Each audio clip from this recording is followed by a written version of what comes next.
Good morning, good afternoon, good evening, everybody. Welcome to this episode of the Note Closers Show. As always, Scott Carson, your host. Excited to be here today, and even more excited to have our very special guest, a very self-proclaimed crazy person, as he says in his bio, a buddy of mine that I've known for years, respected, just absolutely does an amazing job, and a very, very, very self-proclaimed project starter and entrepreneur, our good buddy, Tim Herriage, who is now the host of the Rockin' podcast, Barbecue in Business. You can check it out on iTunes. It's been out for a few weeks. Great stuff out there. But this guy, one of the best real estate minds in the country, has got his hand on the pulse, always looking to do something, always looking to leverage his position and really take advantage of what's going on in the market. So we are honored, and we're going to give Tim a clap for me to start off because we're excited to have you there, bud. What's going on this afternoon?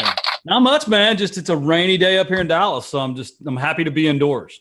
Yeah, exactly. Well, it's the same here. It's 3:00 here in Austin, but it actually looks like it's 9:00 at night outside right now. So I wouldn't be surprised if we get some hail. And it is dark. It's even darker than it usually is at 9:00 right now. I had to turn on extra lights in here for the video to be kicking in. So if we hear a train engine, you see me run, it's because the tornado's rolling through. I'll let everyone know. There you go. But so for those that don't know who you are, because we've got quite an audience across the country on here of our Note Nation out there, take a couple minutes, Tim, share who you are, a little bit about your background, and why it's important they're listening to this episode today. Yeah, man. So of course, as always, thanks for having me on. I'm 40 years old. The gray here is really mainly because of my children and the stress I put myself through. I went to the Marine Corps out of high school because I come from a family that just didn't have the money or the resources to send me to college. After 5 years in the Marine Corps and a lot of, I'd say, rapid accelerated maturity, I got tired of making $1,810 a month and an extra $150 when we went to combat. And I fell into life insurance sales straight out of the Marine Corps.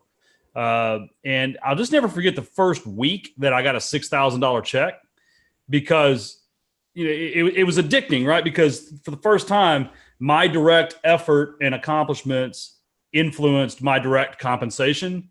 And, I just kind of told myself I'd never work for someone. I'd never let someone else tell me what I was worth again. I put my resume out. I found a job as a construction manager for a house flipper. Did that for a year, then got recruited by another house flipper, then went out on my own, then met my wife.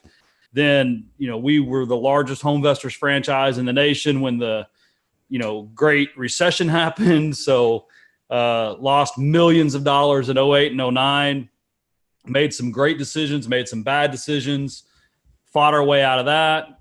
In 2010, on the way out of the recession, we started the REI Expo. That's actually how you and I met. Yep.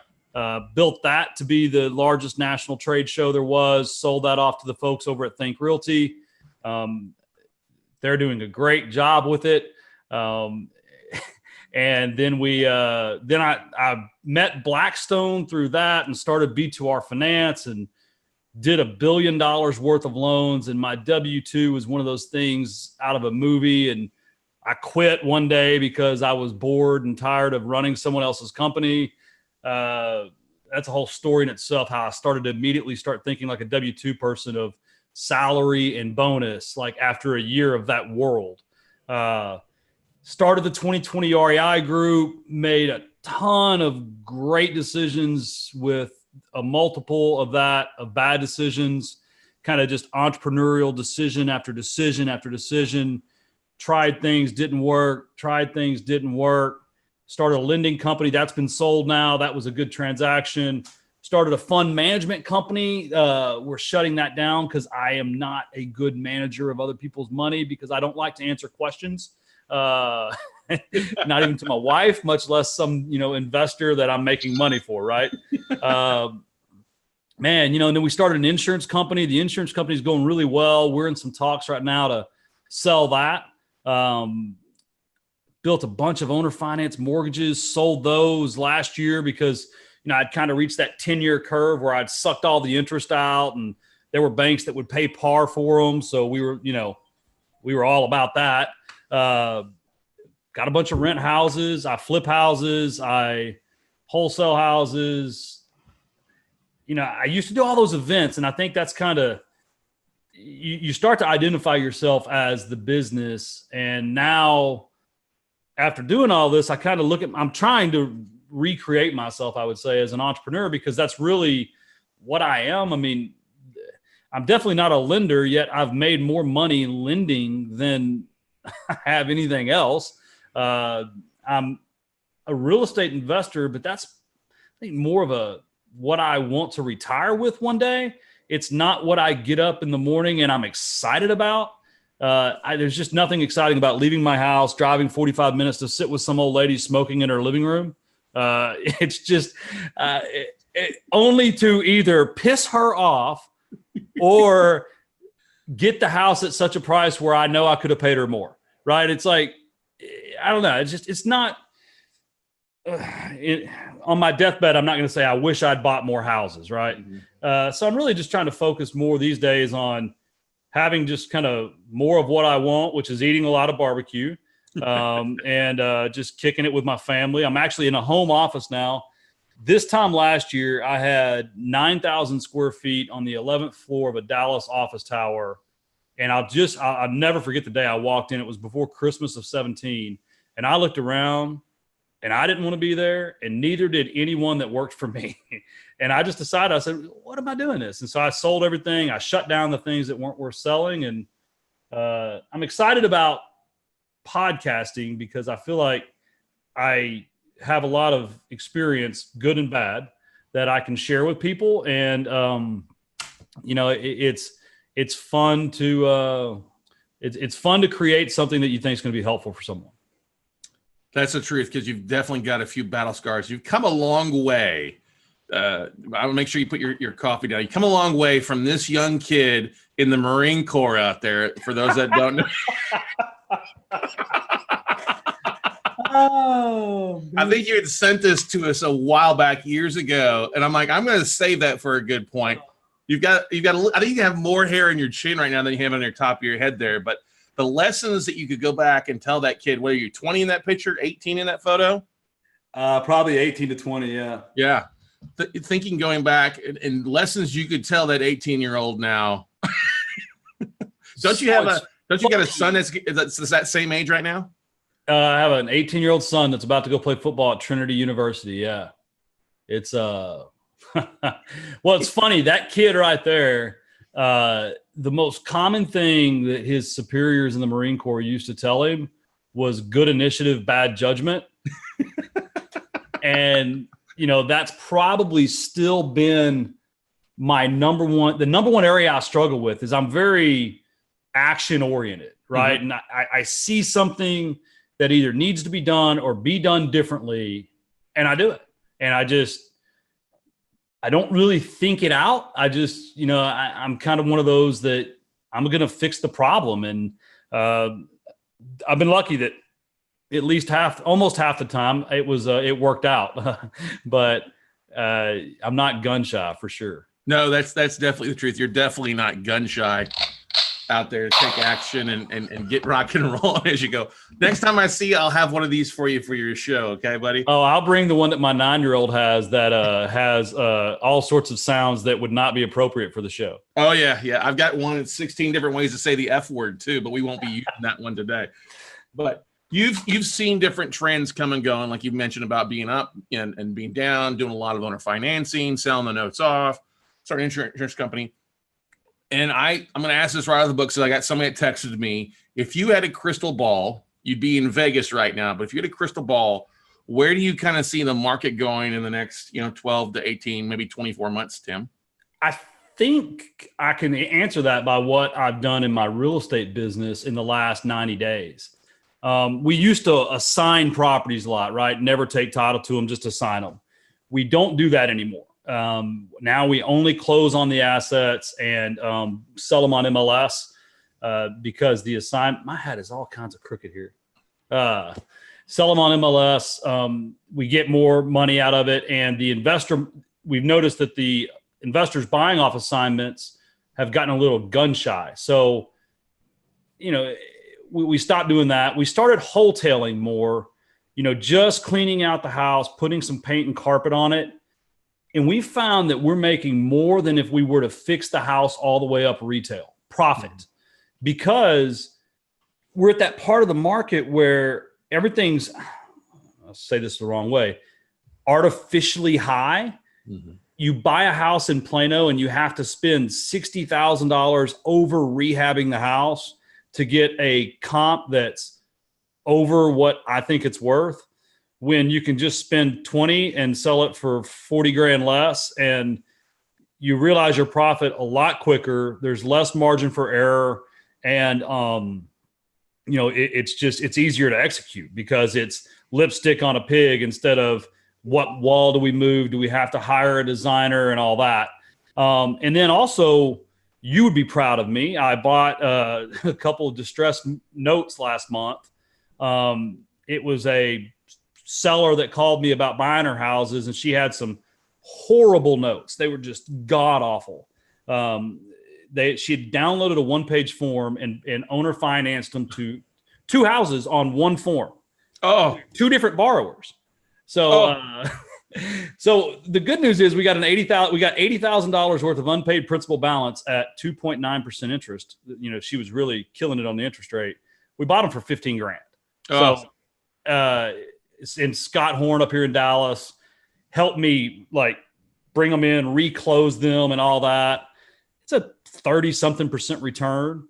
I've started taking some of my less conforming houses, so I love 322 brick houses. And to me, that's that perfect rent house because it's always going to have this demand in comparison with apartments. But right now I have this 3-bedroom, 2-bath corner lot with Jupiter Road, which is a major street in Dallas. And I looked at it, I bought it for $100 grand, and I figured it'd be worth 170 fixed up. Well, we owner financed it as is for 140. So we it's almost like a true as is valuation, right? We took the 180 ARV and minus the 40 in work, owner financed it for 140. They get a great deal. We move an asset that doesn't really fit our traditional portfolio.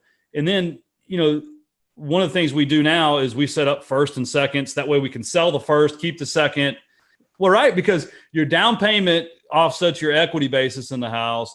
The first repays your underlying debt, and the second's an infinite return, right? And yep. And so I'm doing some of that. I think the market, I don't think we crashed this year. I mean, I think things just get a little wavy. I think next year, look, last night, I think Bernie Sanders said something about letting felons vote from prison. Obviously, there's going to be a lot of distraction in the next 18 months, yep. Which is good because that means I don't think the politicians will do anything to screw things up.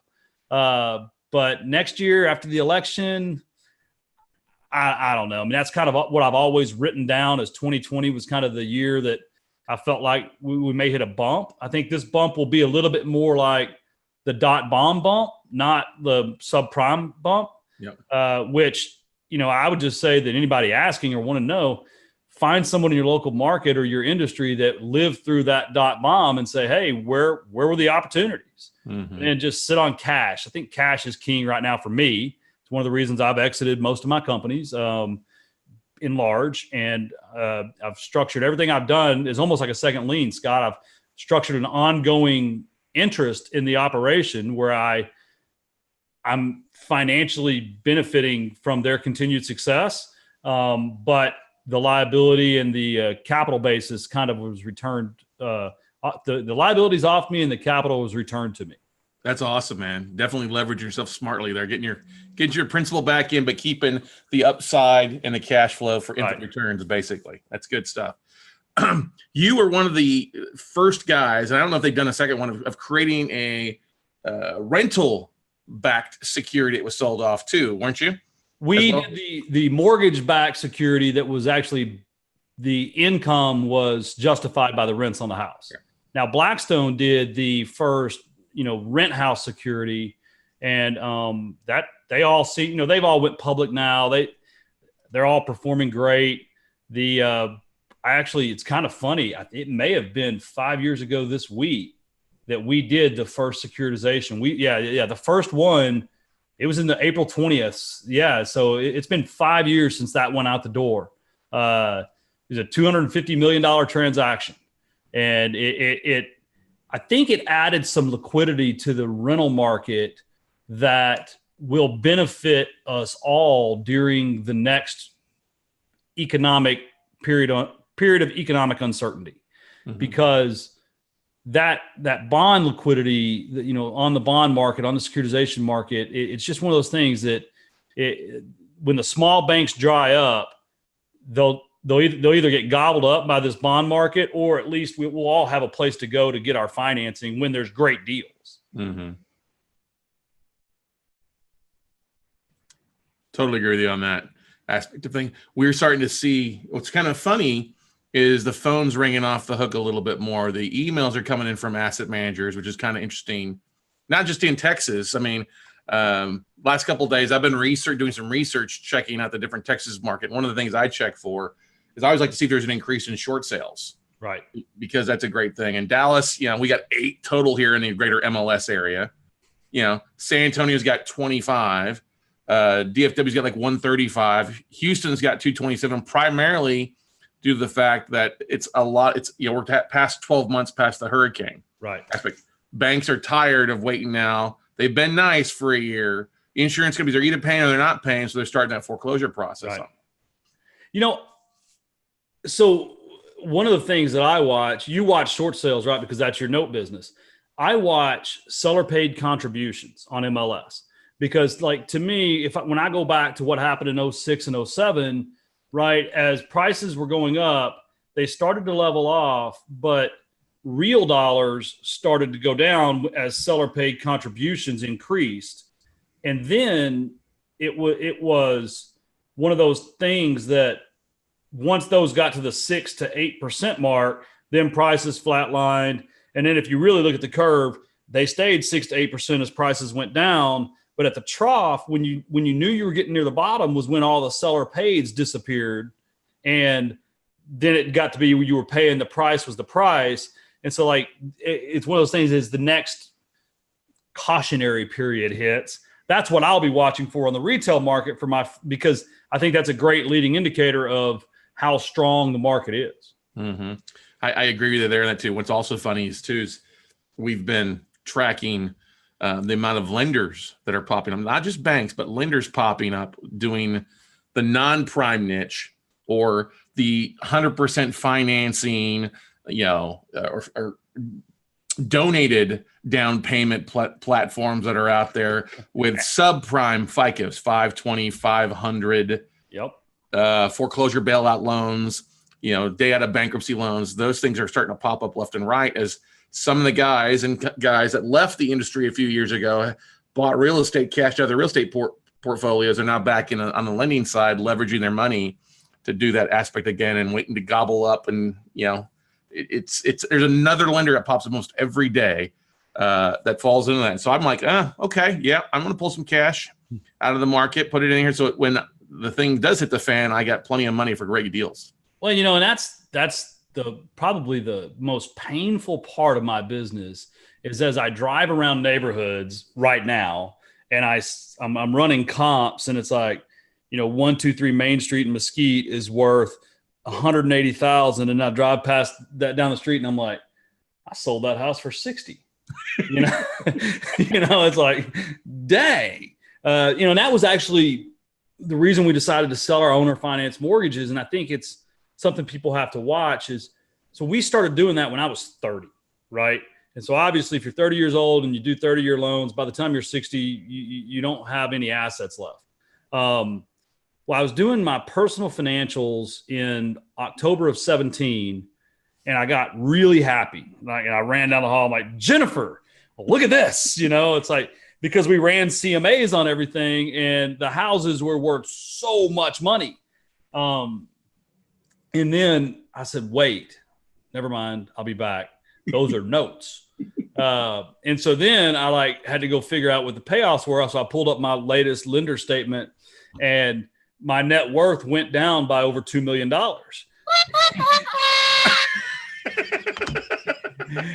And I went to Jennifer and I said, okay, we're selling all the notes. And of course, at that time, remember we were talking about me going, crazy in one direction or another. We're never owner financing again, right? Never. And the most painful was a house in Richardson, Texas that literally had an estimated value of about 280, and I bought it for 74, and I'd owner financed it, I think for like 120, and they only owed me like $78,000. And then I was in this position of I either had to go to bed at night praying someone like had a medical emergency or a family crisis, or I just needed to get out of those. But as I look at them now, it's more of an income stream and a yield curve. And if you can get past the 12-month mark and then you can sell that income stream off for a premium, that's probably the better way, or at least hold it for 5 years. I mean, on a 30-year note, the first 5 years is pretty much all juice, right? Yeah. I mean, so I've now a year later decided that owner financing is not the devil. I told Jennifer all that. She's like, well, now we're not going to start owner financing everything, are we? I was like, no, I'm measured half.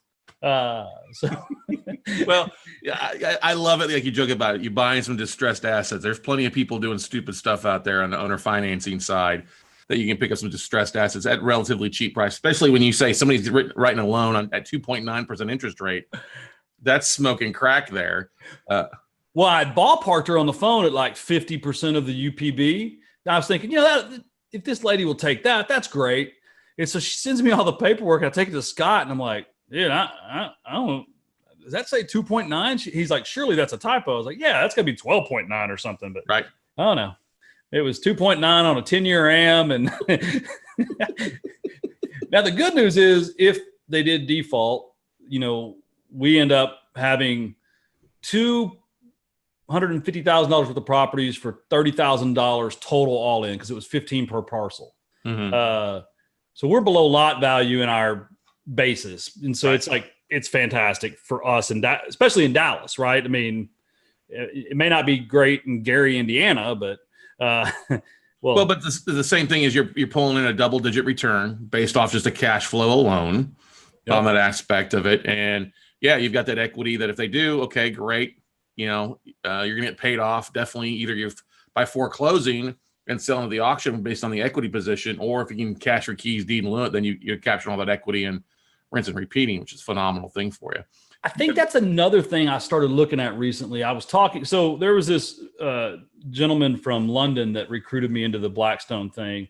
And he always said, when they started the house buying arm, they were in California, and he ended up getting a flat tire on his Uber or limo or whatever.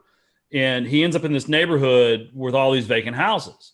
And somebody came up and said, "Oh, are you trying to buy that house? Yeah, they're going to sell it for 200." And the guy was looking at it like, that's got to cost more than 200,000 to build. And so what I've really been looking a lot at on my portfolio, and the way I kind of run numbers isn't really ARV based. It's replacement cost. Mm-hmm. Is it a decent asset construction wise?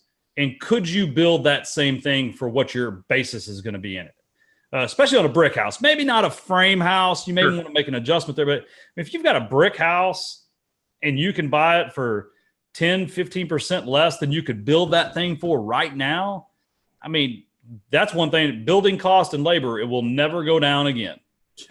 That is the truth. That only gets more and more expensive as time goes on, right? With different things. And then also your building supplies often will change depending on what's going on in other areas of the country too, for you as well too. Like we see that in parts of Michigan right now. Detroit's booming, so it's hard to get labor without having to overpay for labor for areas like around Detroit, Ann Arbor, Flint, some of those areas, Pontiac and things like that. People just don't want to drive the extra 30 minutes for a project where they wait around and get another job, 5 minutes away. Right. And Dallas, you've got such a big, huge market spread out, Dallas or DFW or Fort Worth by itself. And how, a lot of investors, I'm just going to stay on this side of Dallas. I'm not going to go the other side, and vice versa. You can be a little picky on stuff like that, but when you're in smaller metroplexes or smaller markets, you've really got to look at that aspect of repair costs, not only for what you're buying it and what your strategy is. I love the buy non-performing, keep cash flow for 12, resell your position off, or keep it for cash flow for the first 16 months is a real desirable play to be in. But it all depends what your money costs are and your expectations of your investors, or if you're not using your own money, right? Right. That's another thing that we've been looking at is I've done a development or two. We've built some new houses. Dallas, there was an article the other day. There's like 1 million new people that live here that didn't live here 5 years ago. Mm-hmm. And the home building and the remodeling industries took off so much. We had just a severe labor shortage. And every now and then I may go to the day labor center with a wad of cash and try to get a good deal, from someone that needs to work for the day. Right. It was when I stopped flipping houses for my fund, because the whole model was buy, fix all the way up and sell. And I went to the day labor center. It was like 10 o'clock in the morning. I was like, all right, $100 and I'll pay for lunch. And they all just looked at me and I was like, okay, 120. So anyway, I had to pay $150 to get a couple people from the day labor center in my truck for less than 8 hours of work. And that's kind of when I just decided, I was like, this labor market's, it made it where you had to pay too much to rehab houses that then you couldn't adjust your buying criteria down because there was so much competition. And sometimes, it's just okay to sit back on the bench and let someone else go strike out. So we've gone outside of the core areas and into like Royce City and Greenville, even 20, 30 miles out, where at least someone can still get a house for $1,200 to $1,500 a month. Yeah, we see that taking place here in Austin as well. A lot of people buying, and a lot of investors aren't buying in the Austin, metroplex. We're buying outside of Round Rock, Pflugerville, other areas, because that's where affordable is. People would rather drive 30 minutes for a decent house they can afford versus a 900 square foot condo or a property that just is overpriced their budget. They're willing to sit in traffic for an hour to 2 hours a day. Well, so my son's going to play football down at Trinity in San Antonio. And my dream has always been to own a ranch kind of in Lampasas and a condo downtown Austin and a condo up here, and then just kind of bounce back and forth. But now I've started really looking at San Antonio for like Airbnbs and things like that. I like that San Antonio has this Airbnb ordinance. So they've embraced it. They're going to regulate it, but they've embraced it. I mean, the city of Arlington over by the Cowboys yesterday banned all short-term rentals. And I mean, you got people who had really went full boat around Cowboy Stadium to do that. Yep. So, it's then I start looking at houses in San Antonio, and I'm fortunate right now. We have a lot of access to capital. You can still get a house down there if you're in it for $150,000, you can rent it for $1,500. And that 12% gross yield, even with the high Texas tax base, if you apply a modest amount of leverage, it's still an excellent return. Yep. And so I've told Jennifer that I want to start looking down in San Antonio more. And I mean, there's a possibility I could relocate my acquisitions business down there next year specifically, because I know my wife's going to be down there a lot anyway. I might as well have the write-off and, make her time work while she's down there. Mm-hmm. Now you're not going to be selling the new ranch you bought, obviously, huh? I sold it. Oh, you did? Oh my gosh. So I'll tell you a story. This is how crazy I am. Anyone that knows me knows I always wanted a ranch. I always, I love to hunt. I love to fish. I never take time. So I bought it and I owned it a little over a year, and deer season was wrapping up last spring. And one of the neighbors pulls through the gate and comes up. I'm loading my tractor and he says, hey, I want to buy your ranch. I said, well, it's not for sale. He goes, well, I know what you paid for it. I said, great. He goes, well, I'll pay you $50,000 more. I said, it's yours. So everything's always for sale, Scott. Yeah. But that was a lesson in entrepreneurism, right? Because that's one of those things. I never would have taken what he offered if I wasn't so busy at work. Mm-hmm. And a lot of what I was busy with at work, and that was actually one of the final things that made me decide, kind of forget building a big company. It's time to keep it small and keep it all, have less of what I don't need and more of what I want. I actually decided to sell it because I never had enough time to get down there and finish anything. And if I know you're like me, to have those unfinished products or projects waiting there, it drove me nuts. It became a constant distraction. I couldn't focus on where I was because I was worried about where I wanted to be. Yeah. And when I sold it, and then I sold the tractors and the four-wheelers and all the stuff I'd bought for the ranch, it was about, and then I turned 40 the next month, right? So it's like this, roller coaster of emotions. I said, you know what? I'm done with this. And that's when I shut the brokerage down the next week. I put the lending company up for sale. I told the fund investors, no more money. We're going to cascade this thing out. And the insurance business was going well, but now we've been blessed to have some suitors on that. That's a cash flow business though. That's just, people sign up online and you get checks, right? So I don't really want to sell that, but I will. But now I'm lucky. I'm in a position that my buddy Randy called me this morning and said, "Hey, what are you doing?" It was about 10:30. I said, "I'm just getting ready to get my day started." And he just hung up on me. He's just mad.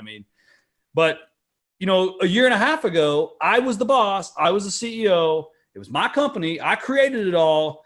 I had to be at the office by 8 to manage my 20-something employees. And then I had to be at the office after 6 to make sure that they actually did their work. And I created all of these problems for myself that probably had more to do with ego than true. They definitely were. If you listen to this week's podcast, I went through Eat That Frog, the Brian Tracy book. Mm-hmm. And the steps to the first step in his 7-step system is write down exactly what you want. Yeah. And if I would have revisited that 18 months ago, not a single thing I was doing daily had anything to do with what I wanted. Mm-hmm. It was all just what we do. It was just residual decisions after decisions. So without going through the actual process, I went through the process and I just eliminated it all. Yeah, that's such a good thing. Our good buddy Aaron Young, who's has a program called The Unshackled Owner. I love that episode. Yep. And Aaron and I are such great friends. You'll get a chance to meet him at some point, I'm for sure. Just absolutely talks about that, how a lot of times the things that we work on become the handcuffs to what we want to get to be doing in life. I've experienced that. I know you've experienced that, like you just mentioned, in a couple different ways. And I think a lot of people that are listening out there, they feel that same way too. They're out there in the maybe not the enjoyment of real estate anymore. They're in the business of it or the job of it, or they're working their full-time job and not enjoying it and not on the path where they want to go.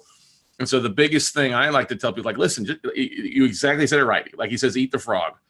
Take some time, write out what you would love your ideal life to be like. And for many of us, that's not what we're doing on a day in, day out basis. I went through this a few years ago when I was traveling and speaking all across the country and stuff like that. I was like, this is not funny. It was fun for a couple years. Don't get me wrong. A few extra pounds sponsored by Crown Royal and ribeyes. But after a time, the ego goes away and you're like, this is not quality of life. You've got kids that are growing. You're a passionate father. You can see that on a Friday night or a Saturday morning on your Facebook. And Trinity is a great school. I actually got recruited there out of high school as well. That's a long time, 20 some odd years ago, but great place. He's going to do well there. And that's the thing. You want to enjoy it. You don't work so damn hard anymore. Right. And I know you and Jennifer are now celebrating how many years? 20 some odd years of marriage? No. 15? Math. Well, double digits. We'll just put double digits. Yes. Well over a decade, Scott. Over a decade. 14 years. There you go. Thanks. That's almost when my dad used to say, "Oh, yeah, we've been married 15 years. Yeah, we've been together for like a mortgage. 15 on my side, 15 on her side." You're almost there.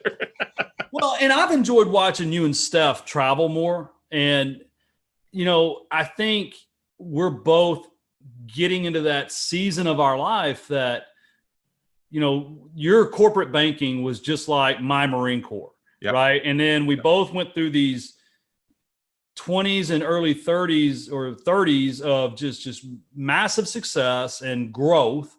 probably a lot of growth, maybe not as much success if we were to redefine it now. Yep. And, Jennifer used to always tell me, she'd say, Tim, you're the only person I know that could work 10 hours a week and make $500,000 a year and refuses to do so. And I used to tell her, well, it's because, my purpose is this, and I want to build this. And I'm an old man now. Right. And it was all ego. It was just, more. It was, and that's kind of what I've done with barbecue. And I'm not a barbecue expert, right? I can cook like a steak, and I can smoke a brisket, but it definitely wouldn't win a competition. But I love to eat it. Well, I follow him on Facebook. You'll see some of the photos. They look pretty damn good. That beef tenderloin you had the other night looked pretty damn good. Yeah. But I love to eat it. And we get so busy doing this crap we don't want to do that we don't even take time to do things that we enjoy. I can't tell you how many times I've flown through Austin on business. And when I say flown, I mean on the bypass going 95 miles an hour. Yeah. And not stopped in Lockhart to go to Smitty's or Kreitz Market, or not swung over to Terry Black's or to Hayes County or to Valentina's. I mean, Austin's the best barbecue in the world, and I love barbecue, but I wouldn't take the time to do it because I was busy. And I don't know. I mean, it's just, maybe it's perspective of old age. I know people listen to this that are in their 50s or 60s are hearing me at 40, like, shut up, but I don't know. I mean, it's a bit of perspective. It's a bit of being blessed to have done some things at the right time, but I think there's also a lot of ways that we can help people, like with what you do. If someone were to just resolve to buy one note a year from the first time that they started thinking about it, and if they don't feel comfortable, loan some money to someone already doing it and at least start that passive income clock, it's just amazing how quick it all adds up. Mm-hmm. And when you look back at the 20 years I've been chasing my tail around the industry, if I had just selected one quality house a year and sold a couple less and lived a little bit more modestly and not gotten distracted with the expo and I'd probably be sitting on a $10 million portfolio, and at 40. Well, but that's the thing. Success often leads to doors opening that we wouldn't otherwise have. And you did a great job. The REI Expo started in Dallas, did an amazing job. Great event. I think the best expo in the country. We were excited to be a part of it. And then you sold it off. Great thing for you and stuff like that. It wasn't quite what it was in new hands, but that's okay. It often doesn't have the same driving factors, the same people behind it, the same passion behind it that you had. And that happens whenever you see somebody take over something like that. But I think we all look for projects, especially us as entrepreneurs. It's totally the E-myth right there. We get excited. We don't want to be bored. We're looking for something that's going to invigorate our minds on a regular basis. And then we talk a lot of bullshit to ourselves, thinking that we're bigger than we are and can take on more than we really can handle, right? Or more than we should. I mean, I look back at the expo, right? I probably would have never sold it if I just made it just the Dallas event that was doubling every year. That was the most fun thing I've ever done in business, because, there's most people listening haven't been in front of a crowd of 1,800 people. And once you have, it's jazzy, especially when you're getting the feedback that we always got at those events of how it was changing people's lives and helping them have more of what they want. And I still love events, but I tell you, you're one of the reasons I've sworn off events. I had my event in January this year, and you were like, yeah, dude, I don't pay to go to events anymore. And, it's just not my thing. And I was like, well, what is Scott doing? But I started looking at it, right? I mean, you have the same effect. You're in essence like just ahead of me. You have the same effect by providing this online digital content and from the comfort of your office that I've heard you talk about it, right by your house and right by where you like to eat and right by the gym. And, it's like you said that and I was like, that makes a lot of sense. I could do that in my pajamas with a t-shirt.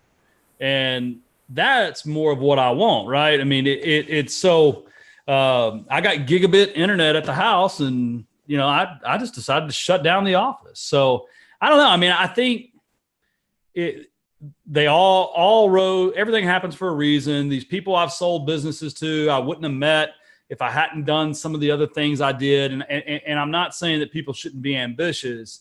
It's just, I'd say only get into what you really, really want, or something that's a direct contributor to what you really, really want.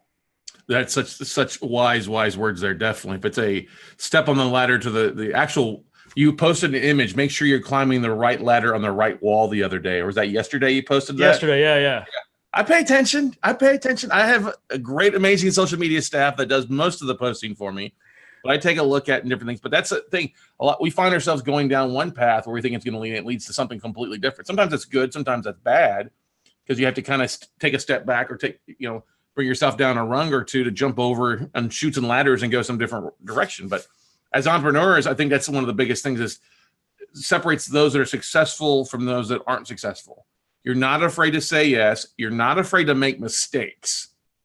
And I think that's where a lot of people are scared of making a mistake. They're scared of going and buying that first asset, or buying that first note, or going out to the expo and going up and shaking hands, or even marketing afterwards. What would you say has been, we've talked about a few of the different changes, but when you think back of the last 10 years, what would you say is probably one of the biggest mistakes that you made that stood out the most to you when you think back?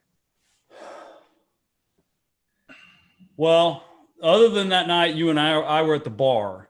Now, Baltimore, Maryland, too much crowd. This is going to sound super cheesy, but I'm a bit nostalgic that now, 25 days from today, my oldest son will graduate high school. And there was a period when he was in his early teens that I was the busiest. And that B2R business, being on the plane 4, 5, 6 days a week. I never missed one of his football games. I'd fly home on a Thursday night and fly back to New York on a Friday, but I never missed the important stuff. But I think I missed a lot of stuff that was important that that didn't have a label to it. So, if I had a regret, it would be all the traveling I did for Blackstone, because other than money, that didn't really do anything for me. It taught me a lot, but I haven't really benefited from that except for money. I mean, I made a lot of money, and I got to meet a lot of cool people and flew around, first class everywhere and all that. But I actually became one of those lifeless souls in seat 4B that wouldn't allow, like one time I would not trade seats with someone that was separated from like their wife, or I can't remember, because I needed to work on the plane and I was in the seat that I always sit in, and I need my right arm free, and I need to be, and I remember about an hour into the flight, I was like, you are an a-hole. And I got up and but that's probably the biggest mistake I made, is I sold out to my original conviction of never letting someone tell me what my time was worth, or tell me where to be when. And other than that, it would be not keeping enough houses when I could have, one less vacation. I mean, some of my vacations are, $3,000-$4,000 a day vacations. I mean, we traveled nice, but there's been some trips to Vail that could have paid for a rent house that when you look back, you're like, yeah, maybe I shouldn't have done that. So I think it's just being a good steward and really looking at what's the most important thing in your life instead of what's important in your business. Yeah, that's the biggest thing, is setting your priorities correctly, taking the time to make the memories. That's one thing that is instilled in me. I can hear my father, William Milton Carson, telling me, he goes, hey, take some time to make some memories, because that's what you're going to take with you more than anything else. You can have all the houses and all the money, and that's great. It does lead to some great memories. But it's like you said, sometimes the little things are what really kind of keeps us going, gets us rocking and rolling, and we learn more from those things that we miss sometimes than what we're out trying to do on that hamster wheel that we often put ourselves in, because we're all guilty of that. You know what I mean? So Brad Sumrock, right? I sent him a text the other day. I said, isn't it funny that you talk about the rat race, and those of us that we, like I said, all of us expo guys, we create our own damn rat races. I mean, we all escape the rat race, but then we create these freaking rat races for ourselves. I mean, and you know, if you ever told me, Tim, it's your life's dream to start a company that has $80,000 a month overhead that you have to make sure gets paid, and you have 23 full-time employees, and you're doing $3 million a year in revenue, and you're building it to sell it one day, and you're there 12 hours a day, I would have told you got the wrong Tim. But that's what I built at 2020, because that's just that snowball of this. Well, you brought up the E-Myth, right? Those entrepreneurial seizures. Yep. Like, you know, take a pill, right? Don't keep having seizures. And I just kept having seizures, and I built something that was crazy, stupid, big. What's the thing you're excited about most the next 12 months? I mean, I know you're excited about podcasts, excited to see that too. You're going to be taking some good barbecue. Hopefully you're not suffering from acid reflux. I'll get a sponsor from Tums. You know, what I'm excited about the most in the next 12 months is, and this is going to sound awful, is my 18-year-old moving out. I'm so proud that he made the decisions he's made. He chose Trinity, a Division III football team, over Division I football offers, because he chose academics over athletics, like we had told him. And I'm just really excited to see him grow into his own man. Outside of Jennifer and I are very helicopter parents, like more like attack helicopter parents, right? Like, I mean, we're not just hovering around, right? We're coming in hot. And then my youngest, he's 9 now, and he's always, everything he does is about measuring up to Bubba. And I'm excited to see him kind of become his own. You know, that age 9 through 13 was just the best with Alex. Unfortunately, I was gone most of the time, but I'm excited to enjoy that with my youngest and watch him kind of become his own little person. I'm going to do some traveling, and I'm really excited about flushing out my understanding and appreciation for barbecue. I mean, we plan to do, you remember Sam Sadler? We're going to do a couple barbecue road trips and go meet with some pit masters. When we come down to Austin, we'll invite you to come with us for the day. So we've already talked to some of them, and we're going to go in and just look at what they do. And it's like I told you on podcasting, and this has always been my approach, and this is something I'm really good at. The first month, I've done 5 episodes now, really 4, and then a bonus kind of top 10 episode. And I've done 4 weekly episodes. Barbecue places in Dallas, actually. Right. Yep. And I've done it on my own, all on my own. I bought Adobe Audition, and I've done it all on my own because I have to. I'm one of those people, I have to understand the real nuts and bolts behind everything. But I've also done it on my own just enough to where if you read Eat That Frog, it's time to delegate it and eliminate some of it. And so one of your buddies, I reached out to him today, and I set up a call for Monday because I have enough understanding, and I think I know the direction I want it to go. I want to do some interviews, right? That's why the first thing we got on the call, I started asking you, wait, which Zoom is this? And all, because I do want to do some interviews. I want to continue to share what motivates me and impacts me on a weekly basis. You used to do a lot more of that, and you need to start doing more. You would come on with like accountability. It'd just say Facebook Live accountability, right? And you would just kind of ramble for 30 minutes. And I loved it. Like, I loved it because those of us that have businesses that are, I won't even say successful, that are active. Like, if we're perceptive enough, we learn so much every day that could help someone, and to have a platform to share it, I think, and then to have someone to help me do it, though, I'm really looking forward to that. So I think, if I put it in order, it's watching my oldest become his own man, watching my youngest become a little man, eating more barbecue, and experimenting with new business things that really do juice me up. Mm-hmm. Well, I'll tell you this, You're definitely going to enjoy the podcasting aspect because it is like sitting in front of in front of an audience of 500 to 1,200 to 3,000 people from time to time. And it's the feedback that I'm sure you're going to get is definitely going to be awesome, if not already, on different things. Loving the episodes. You're on a great path for things. And the thing is, it's going to evolve as you go, which is great too. And you're in good hands with Tom and then the folks over at Podetize. And I know Sam, he's going to do a great job filming some of the stuff, those live episodes for it. Looking forward to that as well out there. But what's the best way for people that like to get a little bit more information on? What's the best way for them to reach out to you, Tim? Just timherriage.com. I mean, it's if you Google me, if anybody needs any help on real estate, just go to YouTube and type in my name. Last time I counted, there's like 500 videos from all the trainings to the old expos to I've just put it all out there public. So there's just a ton on YouTube.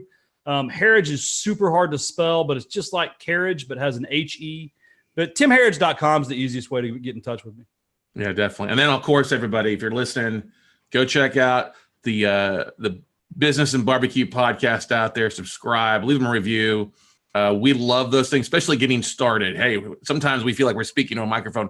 Hello, Bueller's. Anybody listening?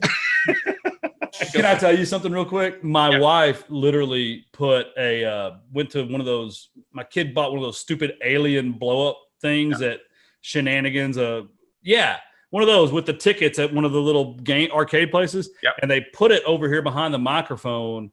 So I had someone to talk to. It's the ugliest thing you ever seen in your life. You know what? Get her on. I'm sure your audience would love to hear some of her comments and back and forth. She said she would go on, but that conversation has not progressed yet. Same thing with Stephanie too.